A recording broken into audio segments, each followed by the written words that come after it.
Obviously not. Let me change my camera on. Good afternoon. Welcome to the Business Boardcast. It's a lovely sunny afternoon, so thank you for watching. It's my pleasure that today we've got Owen Clark with us. Hi, Owen. Hey, Nikki, how are you?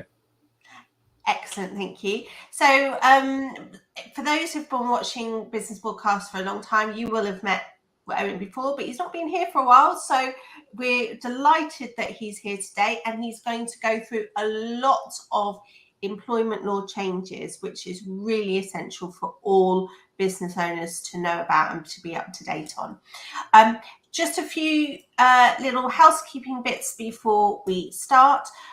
Please do, we're a 30-hour show.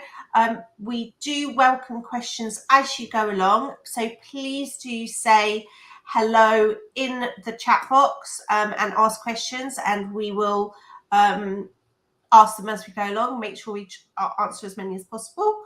And I think that's it really for housekeeping. If you're watching catch up, apologies, but can't ask live questions. But if actually you still reply to them on LinkedIn, Owen or I will pick them up anyway. So don't worry, you won't be forgotten. We are regularly on there, so we won't miss it. Or you can always DM us as well. Okay, so super. So Owen, there's a lot to get through today in the next 28 minutes. Yes. So I won't mess around. I'll let you start. Oh, yeah, you need to your presentation has disappeared again. You just need to relink it, I think. Hopefully I'll be able to do a bit. So I'll just waffle a minute while you just relinking it, because there's a lot of different things going. Owen's already given me a quick preview of this, and I try to keep up myself on these things, but I was surprised at how much change there is actually in employment law. So I'm pretty sure there will be something in here for everybody to make sure that they're okay, that they're good for their employees. Okay, you're there. So let me just press on there, Owen. Okay, I'll let you start. Fabulous. Thank you, Nikki. Thanks for having me again. It's been, like you said, it's been a while, but it's always nice to be invited back on. So thank you. Afternoon, everybody. Sorry. Are we good? Apologies, got an echo from the LinkedIn. Apologies. So just by way of introduction, for those who haven't watched the podcast before, my name's Owen Clark. I'm one of the associate directors of Peninsula. Peninsula, the biggest employment law and health and safety consultancy in the country. As you can see from the screen, this year we celebrate our 40th birthday.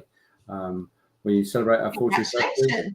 Thank you very much. We're very proud to have been singly owned and operated. We're privately owned and have been for the last 40 years. So we go from strength to strength, and that's signified with some of the numbers and statistics I've thrown up on the screen. But just to give you by way of context, who we are and who I am and why hopefully we've got the credentials to be sitting in front of you and talking to you and going through some of these things, the employment law changes. Now, there have been a lot of suggested changes that have come through Parliament. Some are for implementation straight away, some are implementation in the future, but very important that we start understanding what they look like. And the government has announced some of those. So I'm just going to go through with you, Nikki, and we can talk through some of these because they'll have big impacts on lots of clients up and down the country, lots of employers. So new policy is going to be required. So there is going to be the right for employees to take an extended carers leave. So this is specifically for carers with the responsibilities to somebody who's potentially old, has a disability or illness or lasting industry that will last for a period of time for more than 3 months. They will have the legal right to take 5 days off each year to carry out the support for that person who needs caring for. And the days can be split up into half days and full days. So 5 full days or 10 half days, if you like. They will be unpaid, which is the important thing. When talking about this before, me and Nikki said, well, some people will take it, some people won't because it's unpaid. I think it's less about whether it's paid or unpaid and more about the procedure of how much notice do they have to give you in order to take the leave, so it doesn't become an issue for the business. That's the bigger thing here. And again, this is why you need a policy rather than it happen first of all, then you're scrambling to what do I do? What am I allowed to do? Am I allowed to give them time off? How much notice? That if you've got a policy in place before it happens, being pre-prepared always best. And the likely implementation of that will come in April of next year. So carers leave going to be a big thing. Harassment duty. So there will be placed a new duty upon all employers to prevent sexual harassment in the workplace. And you might say, well, Owen, that's nothing new. There's always been one of those. This is a newer element to what you have to do. So currently, at the moment, employers must protect all of their staff from discrimination and harassment under the Equality Act. I think everybody's been comfortable with that for a number of years. This now extends to third-party harassment. So it's not colleagues and other members in the workplace. This is potentially clients now, members of the public, etc. You need to try and provide a duty of care to your staff, your employees, from third-party harassment. So you need to take all reasonable steps. It's wonderful when the government put in really tight legislation that we're already comfortable with, and definitely don't give us a very wide-ranging scope. Sadly, this is one of those wide-ranging scope. All reasonable steps. What are reasonable steps? So that we're looking at, I always akin this element to doing all that is reasonable and all of that is practicable. So a little bit like you would in health and safety terms. Can you do all that is reasonable and all that's practicable? It's not reasonably practicable to send everybody around in twos so they don't get sexually harassed by anybody ever. That's not reasonable nor practicable. Doubling the workforce to do that is not reasonable nor practicable. But it's looking at taking other potential steps of how do they report it? Where do we go when it's been reported? Do we put them in certain environments? Do we remove them from certain environments, etc.? I think that this one is really important because pretty much I'm sure that the majority of businesses will have some sort of policy, or and obviously clearly they've got a legal duty for this anyway. But I think it's important that your teams know that you will take these things seriously, because I think that's half the battle. You need to make sure that it's clear who can you talk to and who do you feel safe talking to about it as well. Because it's an embarrassing, it shouldn't be an embarrassing thing, obviously, because it's your, if it's happened to you, it's not your fault or anything. But I know that I had an issue in this area a long time ago. And I was lucky. We had a great HR. It was a different company, so that hence a long time ago. But it was in a different. They had a really good HR department. They took it seriously, and I saw them take the action. And I know that sometimes it's difficult because you can't necessarily always be seen, because you've got to be. If it's an employee, you've got to be fair and everything, but. You do need to try and make sure you communicate as legally as much as you can to make sure that the employee feels safe. So I've just got a particular thing on this because I think you're absolutely right, and I try to encourage all clients to see it in two different ways. When it comes to policies and procedures, and particularly when you're talking about an emotive subject like harassment. You've got one element of it, which is always business protection. Okay, so we at Peninsula, quite unashamedly, not anti-employee, but pro-protection of businesses. That's what we're there to fundamentally do. So we're there looking at protecting the business by putting a policy in place. But I think you've hit the nail on the head, Nikki. This is also about reassurance for employees that you are going to take it seriously, and by having a good, well-written policy.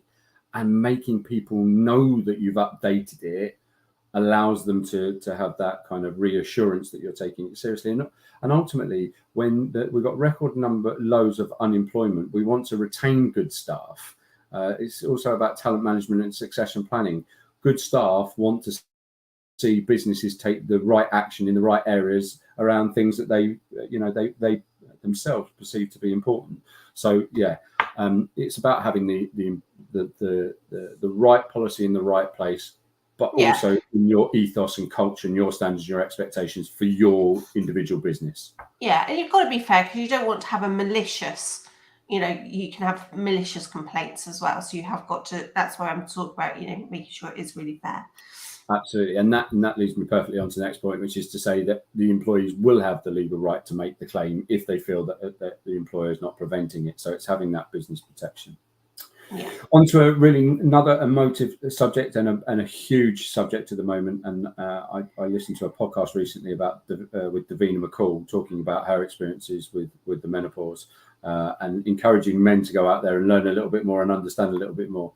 And I think after doing just that, I think it's really important to understand that it's a real life issue that hundreds of thousands of women face every year, and we need to look at how, as employers, we're going to support women who are going through the menopause.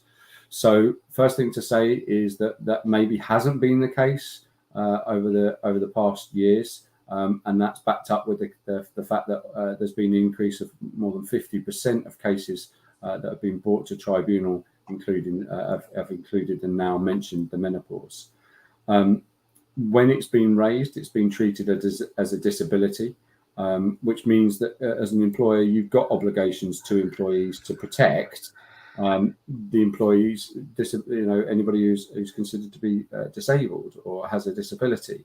So you need to take reasonable, you've got to make reasonable adjustments for that to happen. What are reasonable adjustments? Again, individual circumstances. Those would come down to those individual circumstances, depending on how badly they're suffering. And then the government have strongly recommended that all businesses up and down the country insert a menopause policy. Sadly, when questioned in the select committee not so long ago, Kemi Badenoch wouldn't actually prescribe of what needed to go in there, nor would actually classify the menopause as a protected characteristic. So it's about having a policy that befits you as an organisation. Again, going back to what I said in the slide before, ethos, culture, standards and expectations, and have a policy in place to support any women going through the menopause. Really, really important policy moving forwards for me. Next, so this is more aimed at particular industries, anybody who is in receipt of tips. So there is now a new act that is coming, which is the Employment Law Allocation of Tips Act 2023. They always give them, wonderful names and easy to remember names, but hey, here we go. So this is going to mean that all employers will have to now legally pass over any tips, gratitude, service charges, rather than take it in centrally and saying, well, that's actually what's going to afford you your job and your salary. So this is now any tips that are given out have to be discharged to all of the employees. You will need a policy on how you're going to allocate it and should be in line with some statutory provision, which the government have said that they will outline and create. The government has said that you're going to have to keep records. It's believed that that's going to be up to 5 years of how the tips were allocated to employers and workers. And importantly here, the workers will have the right to see those. So you're going to have to keep good maintenance records. This is echoing a cast that me and you did, Nikki, throughout COVID, talking about keeping records, and they will come back and they will ask you questions. And did you do furlough correctly? So it's always sensible to keep your records regardless for, but we normally say, 6-7 years. So, so hopefully that won't be a surprise to anybody keeping the records. But here, what you're gonna have is you're gonna have the employees have the ability to make a claim at an employment tribunal if they feel that the tips are not being distributed fairly, with a compensatory award to a maximum of £5,000. This act will come into force in April of 2024. Okay, so it's not actually that far around the corner that it's going to have to be done. And for lots of hospitality businesses, they're going to have to get their acts together for this one. Now, moving on to a little bit. Oh, can I just say, regarding the tips, it's very important to get the taxation part right. I'm not going to go into that there because we're not talking about taxation today, but it's important to get the taxation right on tips and service charges, etc. as well. So do make sure you go through your policies and check with your accountant to make sure they're all compliant. I think that's why we've worked so well with Gorringe over the years, Nikki, is there is so much correlation between employment law and a good accountancy practice to make sure that you're doing everything on the one compliantly, but two sensibly and most tax efficiently, right? So yeah, it's good when we go through these things that you're able to put them out for me because you know better than I. So yeah, next bit. We're team, Owen. Team. We do a virtual fist pump. So next bit, protection from redundancy for new parents. So this is all around if somebody is off on mat leave, potentially maybe adoption leave or anything of that nature. That you will not be able to be made redundant whilst under that. You will need to, business will need to look at the rights to offer any vacant positions elsewhere in the company to those people first before making people redundant. It will be an unfair dismissal and discrimination if the employees are not favoured above others in that exercise. So again, if hopefully, fingers crossed, this one isn't one that anybody watching is going to experience anytime soon, but in the future, worth referencing moving forwards. Next thing, neonatal care. Again, some really emotive subjects this morning, this afternoon. Here's me thinking I was going to come on and be lightweight talking about employment law. Obviously not. Menopause and neonatal leave and things like that. So this is now around parents who have babies who need to go to hospital for early life care and then getting some extra time added to their mat leave or their pat leave. So sadly, if a baby is needed to be taken into hospital with less than 28 days of life, and they're going to need to be in hospital for more than 7 consecutive days, every week in hospital, the parents will have added to mat leave and pat leave for up to an extra 12 weeks. So it's almost a little bit of replacement for compassionate leave, where compassionate leave was granted, but it was usually at the discretion of the employer. This is now statutory right, which I think is great. So does that mean that, but is there any extra, sorry, because I haven't read up on this one, because at the moment, obviously you've got the statutory maternity pay, which is the 90% 6 weeks, and then you've got the 39 weeks, I think it's after that. Does that mean that gets extended, or is it just the right for the leave and the employer's got to do the payment? So it's just the extendment and then therefore the pay of the extendment. So if you're looking at that, look at it from that element, it's the extension for an extra 12 weeks. So imagine that the total amount that you could have for pregnancy, if you're in the unfortunate position that for 12 weeks your baby had to be in hospital for the first 12 weeks of its life, you could extend that normal statutory requirement by another 12. Okay, so I think that don't quote me on this, but I think that essentially means that, because normally you can have the right for a year off anyway, but you only really get about 9 months from a statutory perspective. So that essentially means that you're, from a statutory perspective, have the whole year paid for, really. So that's good. And quite honestly, if you're going through that and your employer's not supporting you, then they're not the right employer, really, in my opinion. But anyway.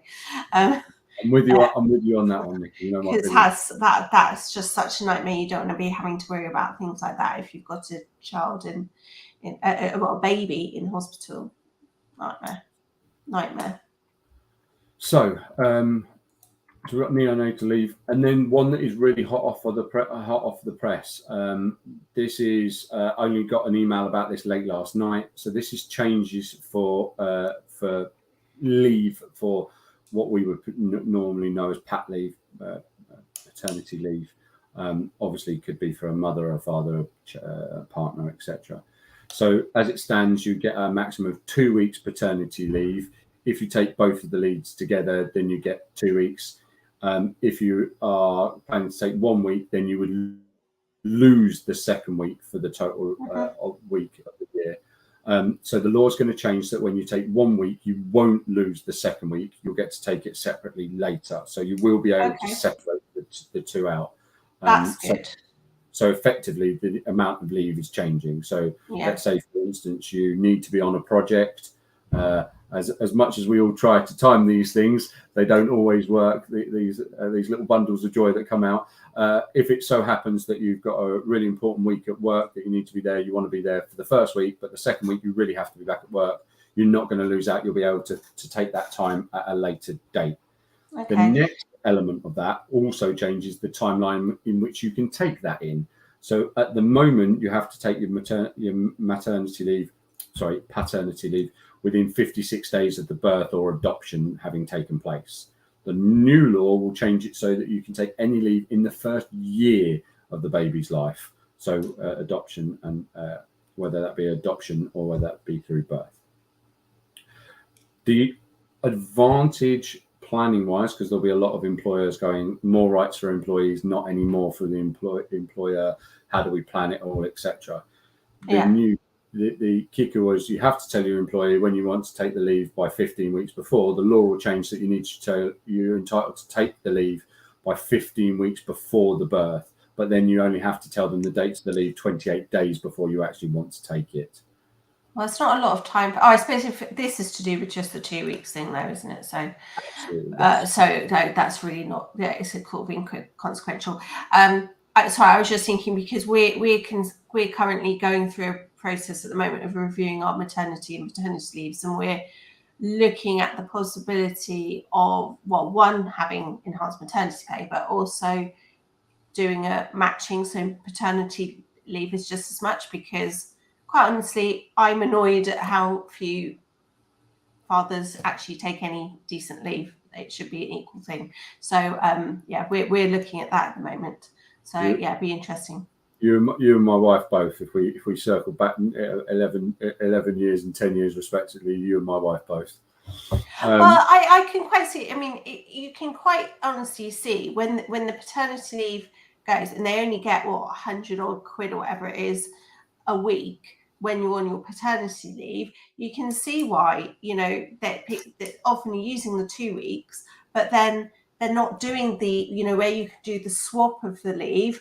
They're not doing, because they're just thinking, we're going to lose so much money. And quite honestly, most people need 2 incomes for mortgages and everything. So it's it's an important area.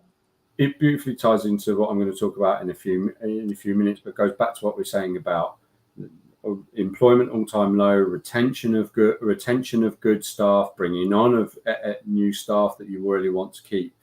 That ethos and culture that you're creating within Gorringe, you're potentially looking at offering that, is a reason why somebody may decide they're going to stay, because what a wonderful employer to do that over others that wouldn't. I mean, quite honestly, it is. I've got some fabulous people in my team that I want to make sure. I'm basically it's part of being lazy. I don't want to have to recruit. I want them to stay for the next 20 years.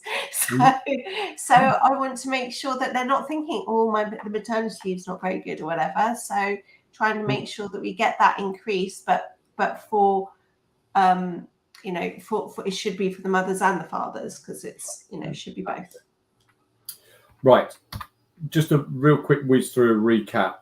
I still see businesses day in, day out at the minute that are not aware of the Good Work Act, and I understand why. There's that little thing called COVID. It kind of got in the way of this, but effectively, instigated via the Taylor report, Matthew Taylor, who is now the chief executive of the NHS Confederation. He gets around. He does, doesn't he? Employment law. He's always moving around since because I know someone that used to work for me like 30 years ago. He keeps going around different NGOs. Anyway, carry on. Doing a wonderful job. So this is the fact that we're he made 53 recommendations to employment law in its totality. 51 Just were a few. just a few. 51 were adopted by the government, and it came statute provision on the 6th of April 2020. That little thing called COVID massively got in the way of people going, I don't think anybody woke up on the 6th of April going, I better update all my terms and conditions. I think they were probably more worried about keeping their business alive, this little thing called furlough and lots of other things, understandably. But now, if you haven't, worthwhile turning your attention to it, because it applies to absolutely every employer. If you want a little bit of late bedtime reading, 56 pages that will bore you to tears of all of it. But that's good if I can't sleep tonight. Thank you. Yeah, absolutely. So what changed? So all employers and workers entitled to a statement of main terms and conditions, what many viewers may see as a contract.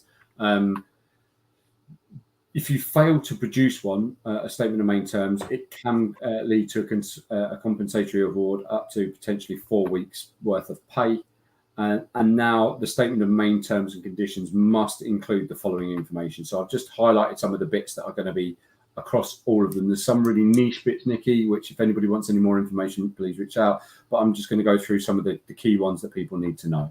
So you now, in your statement of main terms and conditions, your contract, you now need to outline your probation period. That must not now sit in your employee handbook. It must sit in your statement of main terms. Any paid leave entitlements, any days that the employer is required to work and whether those working hours are variable. Any training entitlement, so if you put somebody through a training course and it's going to cost you money to do that, as an employer, are you going to be able to recoup that? And if you are looking to recoup it, you must state what you're looking to recoup. You must now put all benefits and remuneration in there. So even if that's cycling to work, help, etc., all of that needs to go into the statement of main terms. Pension provision also needs to be in there. So there's a few changes that probably people look at those and go, I already had them. It's about the placement of where they were. So not in the employee, but very much in the statement of main terms and conditions. Okay. Just want to go back to the points that we were making earlier about businesses. I think most importantly, I go and talk to businesses about making sure that when they pick up their contractual terms and conditions, and it's always a good opportunity, having listened to hopefully something like this, to review your terms and conditions. Do your terms and conditions talk about your standards, your expectations, your policies, your procedures, and how you would want to enact them? If they don't, I would say they're probably not fit for purpose. If they would be okay if you pulled them off the shelf and they work for your industry, that's great.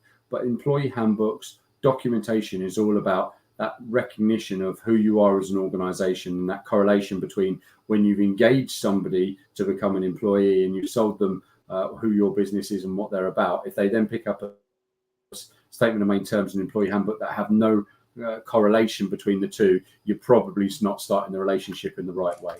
And just some policies there that are not enough businesses have. Some will, some won't, but just a bit of thought provoking of some of the major policies that I would be recommended to clients to have a look at. Conscious of time, so last little slide for everybody today, and a bit of an offer really to all of your clients, all the people watching this, Nikki. Peninsula has launched what we call Peninsula Brain Box, which is an AI-powered intelligent search engine. So rather than our wonderful friends at Google, no offense Google, anybody watching, this is answers to questions and queries, maybe really simple ones. Maybe Nikki, your team, that change when it's April to May, and suddenly the rate of SMP has changed. You can type in how much is SMP. It will say previous to this date it was this. Now on this date it's this. So it will give you answers to relevant questions and queries.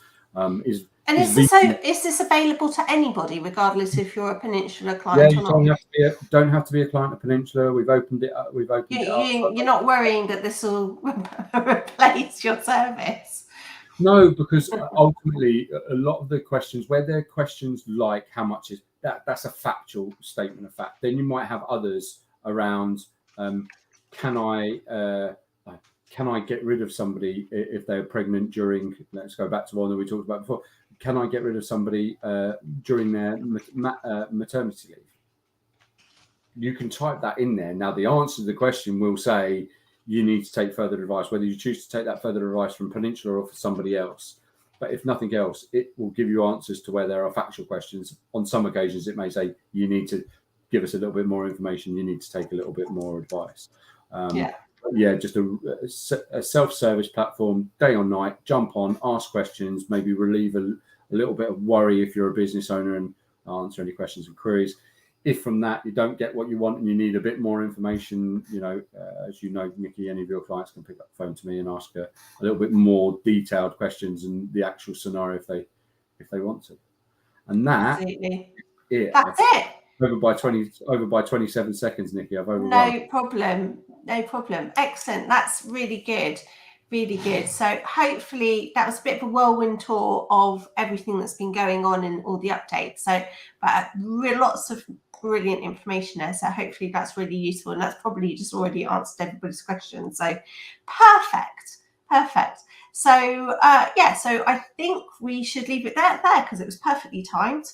But no, really good. And I do recommend, do reach out for Owen if you've got any sort of thing that you're worried about, whether, quite honestly, I still come across small businesses that don't even have contracts.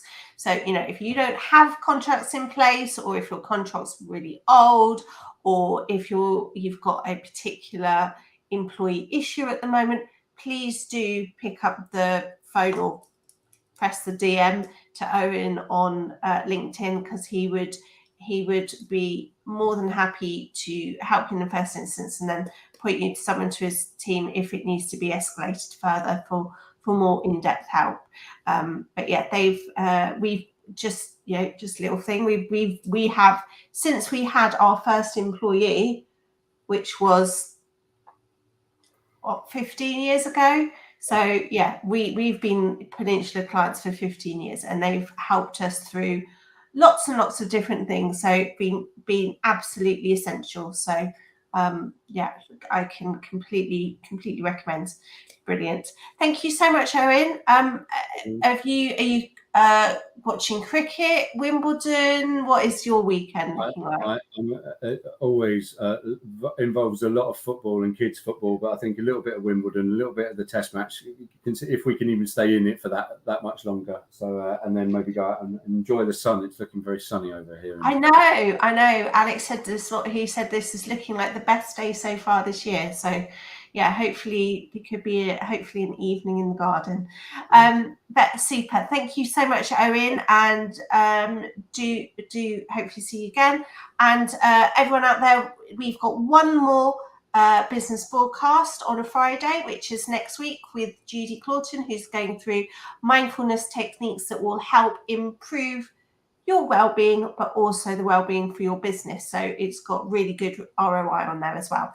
And then we're off for our summer break, and then before we get the new and improved business broadcast that we're going to be doing with a new program, which will be on Wednesdays, but we will blast through it everywhere, so I'm sure you'll find it all on LinkedIn. But anyway, thank you very much, Owen, and cheerio and bye for now.